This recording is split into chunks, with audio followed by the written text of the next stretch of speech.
I got a note from Bill in Minnesota, who, on reading some of my writing, had found particular interest in the creative systems theory concept of transitional absurdity. I'd made brief mention of the notion in a couple of previous episodes and promised to return for a closer look. I've written extensively about it in greatest detail in my book, Creative Systems Theory. The concept provides essential insight for understanding much that is most concerning about our time. In an ironic way, it is also supportive of hope as we look to the future.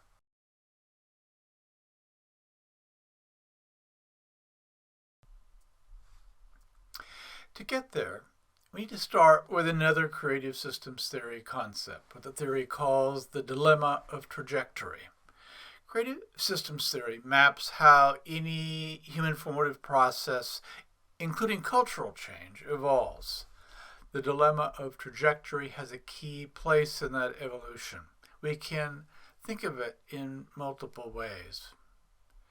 Most simply, we can understand it using the language of polarity. Creative systems theory describes how each stage in culture to this point has been defined by greater distinction between polar opposites and a greater emphasis on difference more generally.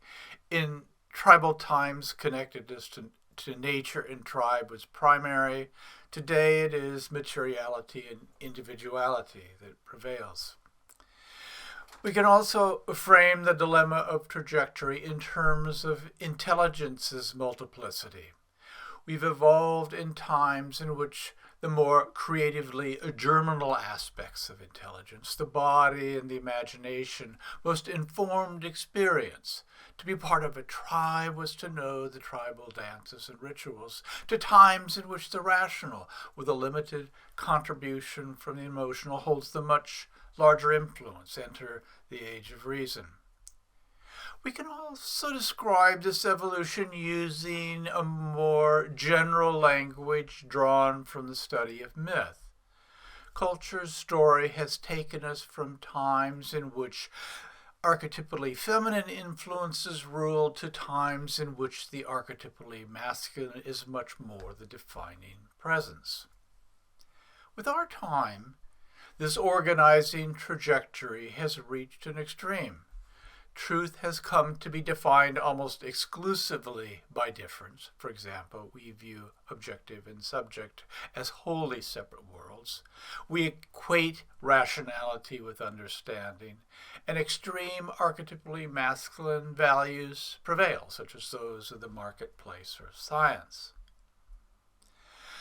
The dilemma of trajectory alerts us to how going further in this direction would not benefit us. Indeed, there's an important sense in which going forward as we have really stops being an option. We would not do well if we lost what remaining connection we have with nature, our bodies, or the more receptive aspects of experience that form the basis of human relationship. Proceeding further in this direction would irretrievably alienate us from aspects of who we are that are essential to being human. So what do we do? We could go back, a proposal at least implied in certain kinds of social advocacy. But going back is not any more likely to get us where we need to go. Unless there is a further option, the human experiment could be at a conclusion. By reconciling the dilemma of trajectory, culture maturity's cognitive changes with what I have called integrative metaperspective, the result of those changes offers a possible way forward. And it's a way forward that points toward an essential kind of human realization and fulfillment.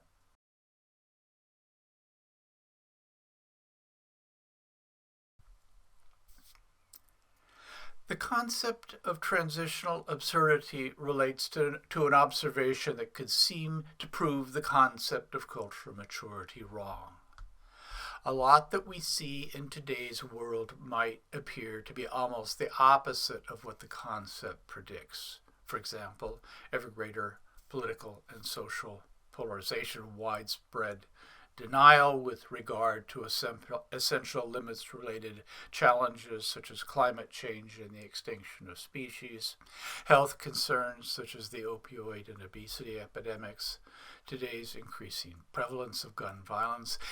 Given that we find so much in contemporary behavior that can seem rather ludicrous, it can be hard to believe that getting wiser as a species is a possibility.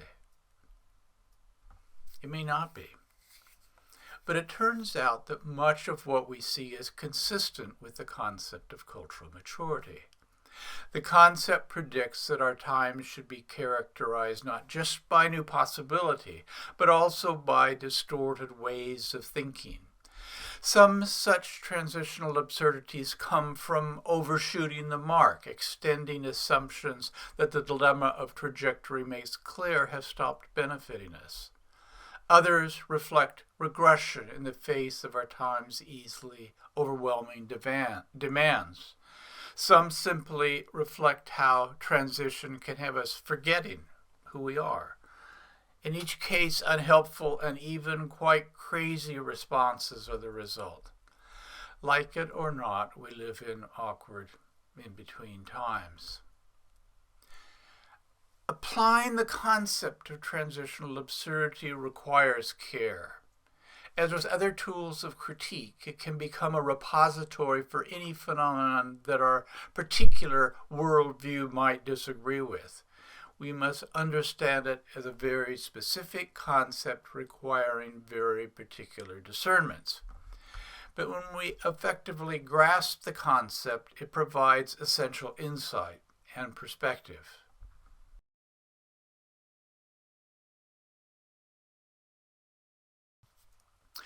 Perhaps surprisingly, the fact that we see transitional absurdities today is not all bad news.